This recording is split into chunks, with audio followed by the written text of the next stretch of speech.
And I'm Jadhon. We will get to those stories in just a moment, but first, happening now. Rain from today still causing issues tonight. Take a look. This is video from Wiley Drive in Roanoke just before the sunset. Continuing our coverage tonight of a new Congress in session. Convening today for the 115th Congress, members new and old are being sworn in and getting to work. Kelly Meyer is live in our Washington, D.C. bureau after catching up with one newly elected representative getting sworn in for the first time. Ralph Northam took a lead early in the night, and that momentum continued. Take a look at these numbers. He won with a fairly wide margin. Roanoke County Public Schools owns the land. It's on Bent Mountain. David Pogue says he just can't afford to pay what the school system is asking. If the Affordable Care Act is on the way out, how are local hospitals preparing? Today, senior reporter Joe DeShiel put that question to Nancy Agee, the president and CEO of Carilion Clinic. Cool video alert. Check it out. It's already time to pick out a pumpkin. An Air 7 captured Sinkland Farms in Christiansburg, flying over the pumpkin patch there. You can see there are pumpkins all over, just ready to be picked. I love the Air 7 vantage points. Brent, it's hard to think about even picking a pumpkin out though when it feels like summer out there. No, big changes coming up though by the time they have their festival this weekend. You can see just how close it was to Virginia. A lot of you said you felt it in the New River Valley. A lot of social media posts. The quake was a 3.1. It hit about 1:30 this afternoon.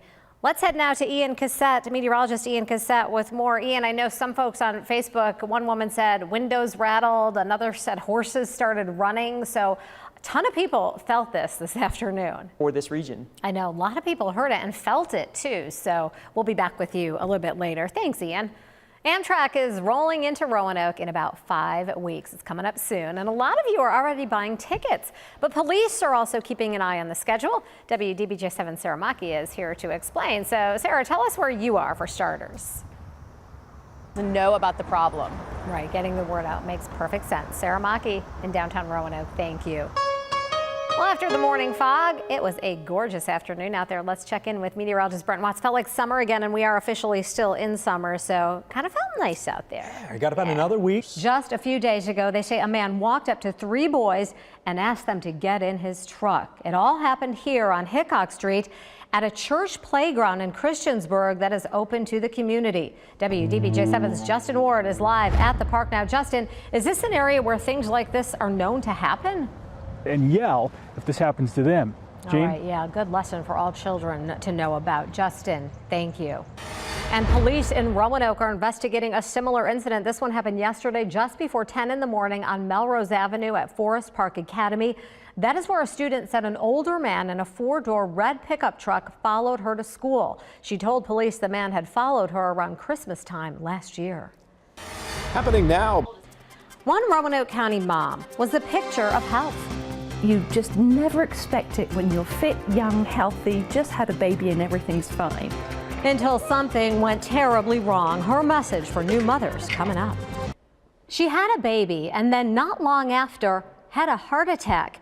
Now this Roanoke County mother has a warning for other new moms. It's a message that could save your life.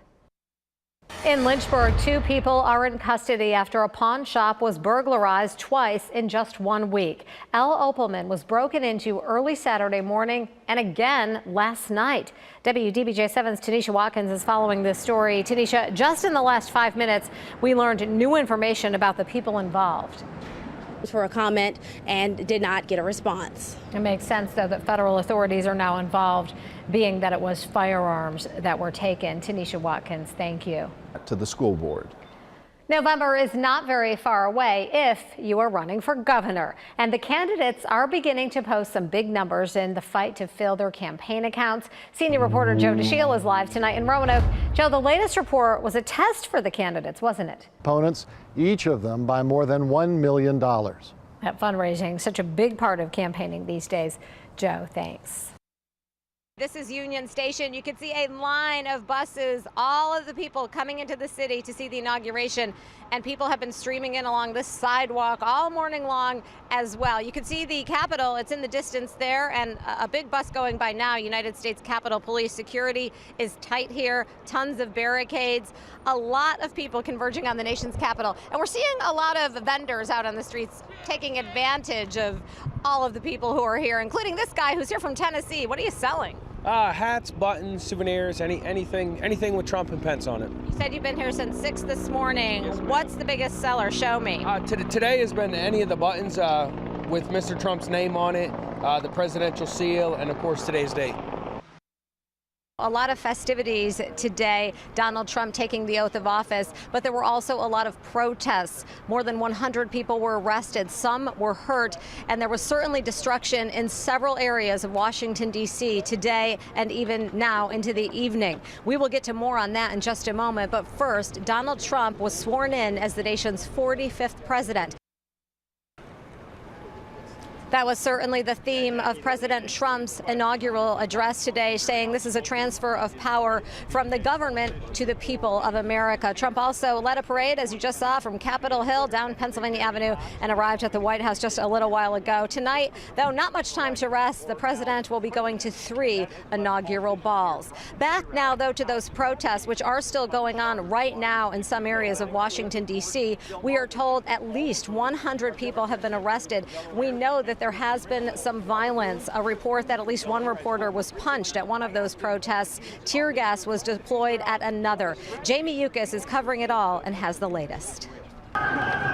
Jamie Yuccas, CBS News, Washington.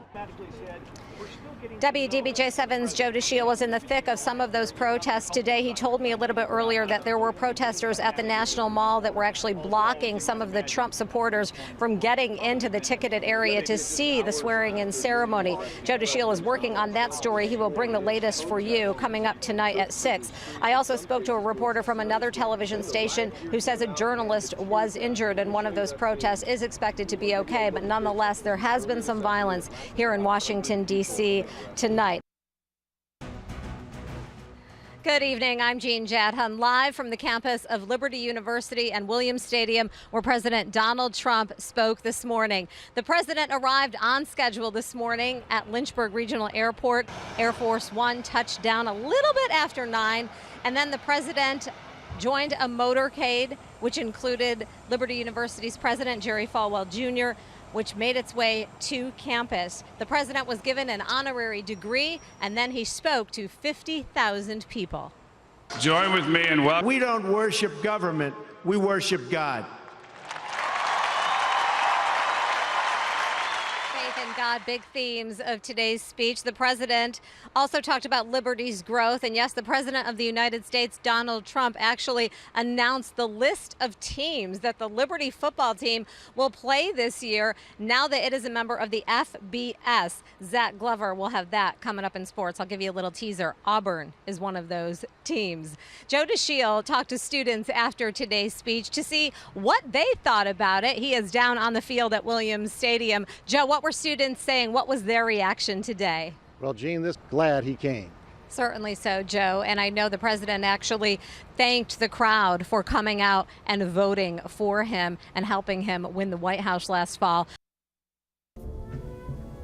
Good evening. I'm Jean Jadhon, live with team coverage here from Carroll County, where this community is heartbroken after the loss of one of its own, Deputy Curtis Bartlett, killed in a crash last night. You can see behind me black ribbon on a sheriff's deputy's car out here in front of the sheriff's office as a way to remember a fallen comrade. It was last night at about 10 o'clock that Curtis Bartlett was heading west on Route 58, coming up on the interchange with Interstate 77. At the exact same time, a tractor trailer was exiting the interstate. The two vehicles collided and Deputy Bartlett was killed. The driver of the tractor trailer was not hurt, and we are told is not facing charges. State police do say that Deputy Bartlett had his lights and sirens going at the time of that crash. You can see the drill field looking back toward Norris Hall, where most of those shootings happened 10 years ago, and we noticed a congregation of people down on the drill field.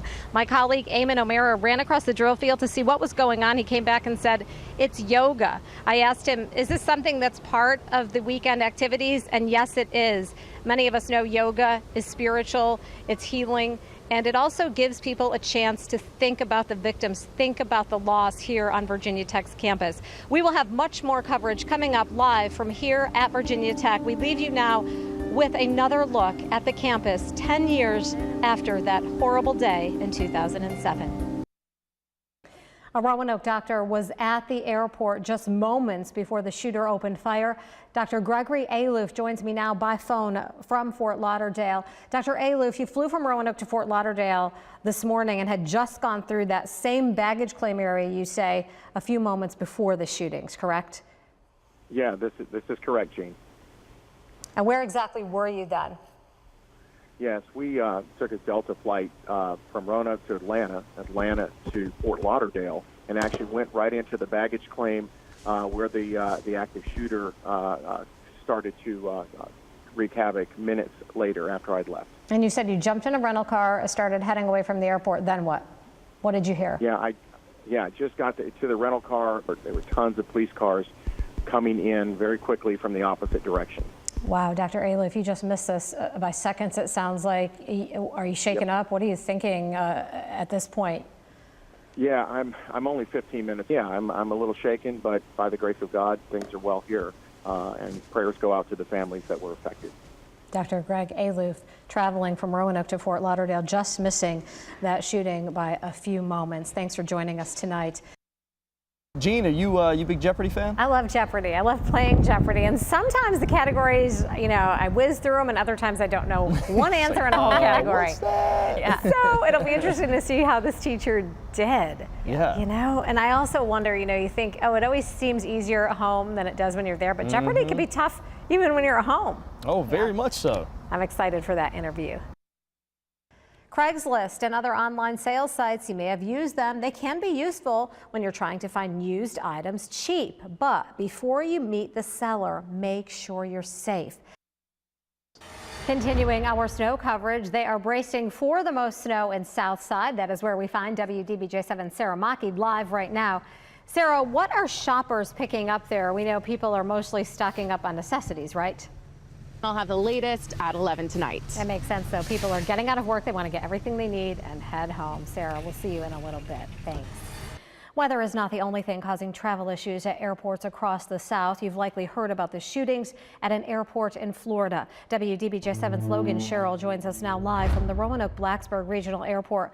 Logan, are travelers there on edge after today's shootings? Could neutralize a situation like that rather quickly. Jean? Everybody thinking about this today for sure. Logan, thanks. Liquidation sales at 2 local Kmart stores will begin as soon as tomorrow. The stores are scheduled to close by spring. Sears Holdings announced yesterday that this Kmart store on Hirschberger Road in Roanoke and the location on West Main Street in Salem are among 78 stores across the country shutting down.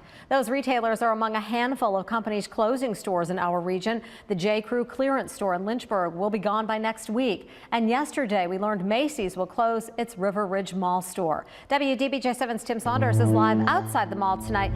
Tim, what is driving this? Is it just poor sales?